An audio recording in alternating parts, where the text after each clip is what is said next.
of the lower Great Lakes. As you can see right now by the radar, you can see we have showers and thunderstorms developing along a linear line, moving into Toledo, Ohio, and the Bowling Green area. This is moving to the east at 40 to 55 miles an hour. These storms have had history of producing wind damage and large hail. Winds have been reported over 80 miles an hour with some of these storms. They're showing some signs of slightly weakening. We'll continue to hope that trend continues as they head off to the east around 40 to 50 miles an hour. But before that, obviously, they've had reports of trees down, power lines being knocked down, along with some large hail. So these storms have been pretty aggressive early this morning. Here's a look right now at the Storm Prediction Center risk. You can see they've now issued a moderate risk. It's been trimmed a little bit now with the newest update. There's now a moderate risk now for portions of Ohio and eastern Indiana, obviously associated with this squall line that's moving through, almost a mini derecho pretty much in the making. It's once again producing winds up to over 80 miles an hour. It's moving off to the east, 40 to 50 miles an hour.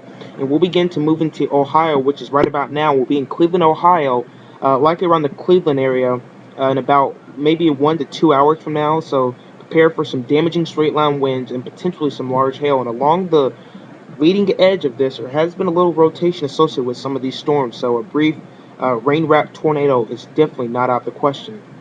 You can see there also is a moderate risk of severe thunderstorms over portions of all the way up there near Maine today, around Bangor, Maine today. A slight risk of damaging winds and possibly some large hail.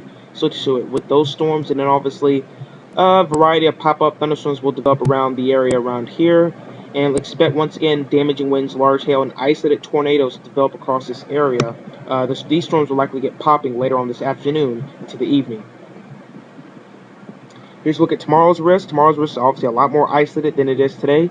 Slight risk of severe thunderstorms extending over portions of the northern eastern parts of the Rocky Mountains, from parts of Montana all the way down to Wyoming, southwestern parts of South Dakota, western parts of Nebraska, northwest Kansas, and just around and northeast of the Denver, Colorado area, right around probably Denver, and then probably heading off to the northeast into the obviously northeastern suburbs of Denver, is where risks of storms are tomorrow. There also is a risk tomorrow for portions of looks like eastern Nebraska, central Iowa, parts of Missouri, Illinois, Indiana, down into the Kentucky. So right around the Ohio River Valley tomorrow is another bona fide risk of storms, and also a risk over there in portions of the Northeast tomorrow, portions of Connecticut, New Hampshire, Vermont, all the way up into Maine.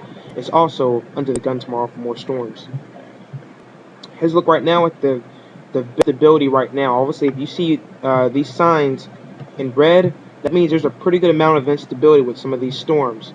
Let me see if I can fix that again. Sorry about that. Let's see if I can get that back.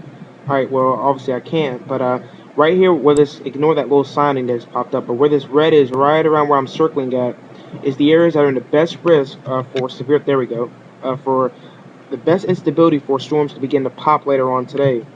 Those areas have the best risk of large hail, damaging winds, and possibly some isolated tornadoes later on today. More storms could pop up. Some of these areas right now we're getting a little shower activity with the derecho, which is moving east at 40 to 50 miles an hour. So that may help and limit some of the instability around this area. But on the negative side, we could still have more storms later on today. If the sun begins to peek back out and heat up the ground, we may have some more storms popping up. Also, a little bit of instability being detected in portions of, once again, the northeastern part of the Rocky Mountains today. That's why a slight risk has also been issued around this area, as we could have storms getting to go. We also may have some isolated storms in portions of Texas, but obviously not where the drought areas that really do need it. So we have a couple of areas of risk we're going to have to watch today for some bona fide severe weather. Here's a look right now at the National Hurricane Center map right now. You can see there is a 10% area they're watching right around here over portions of just east of the Lesser Antilles. There's a cluster of thunderstorms associated with a tropical wave, which made it all the way from Africa, which is now moving toward the Lesser Antilles. It's going to bring some squally, showery weather. But with this system, no development is expected with it. There also is a cluster of storms over portions of the Caribbean, the Western Caribbean. We'll get into detail on that in a minute. But once again, no other areas of the Atlantic are being highlighted for any potential development. Same thing also with the tropical, the Pacific, the Eastern Pacific. Void of anything that bears watching, just a couple of showers and thunderstorms which have developed along the monsoon trough earlier this afternoon. Here's a look right now at the Atlantic, the full scope of the obviously pretty active with showers and thunderstorms associated with the monsoon trough. Once again, obviously not out the question that we'll see more areas get more around this area where the monsoon trough is active is right around this area. There's that tropical wave that the National Hurricane Center has a 10% risk on as it moves off farther off to the west. Once again, no development is expected. Right now, where it actually is located is showing there actually is favorable atmospheric conditions right now. There's a lack of shear right around this area, but as it begins to move off to the west, it's going to begin to interact once again with unfavorable atmospheric conditions. So this likely will not become anything tropical at all, but once again will bring some squally weather to portions of the Lesser Antilles, and then spread off may bring some rainfall to portions of Puerto Rico and Hispaniola in the next coming days. But as you can see, the rest of the Atlantic is pretty void of anything that's showing any signs of development. Once again, a lot of African Sahara dust over portions of the eastern Atlantic. We have an upper level low located right here just east of Bermuda, bringing some squally weather to them. Pretty nice mid-latitude cyclone in portions of Greenland. And once again, the Gulf of Mexico looking pretty void of showers and complexes of storm which have developed along the southeast coast. Looking good.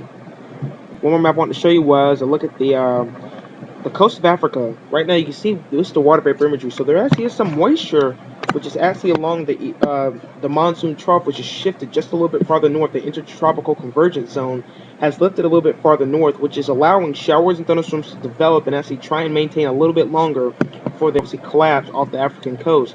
Now the interesting thing is models are trying to possibly maybe want to develop something in several days from now. Not this obviously complex, but a couple ways back, there may be something that they want to spin as it moves into the central Atlantic. Maybe something to keep an eye on in the next several days, but obviously that's a long way away. But until then, the tropics look like it's going to remain quiet, so nothing to pretty much worry about. All Caribbean plans are looking good. Just ignore the showers and thunderstorms that are developing over portions of Central America. But once again, there's a tropical wave moving off to the west, showing no signs of development during the next 48 hours. Once again, there's that complex of storms located right there over Indiana, lower parts of Ohio. Prepare for around that location. But safely speaking, the tropics remain very quiet.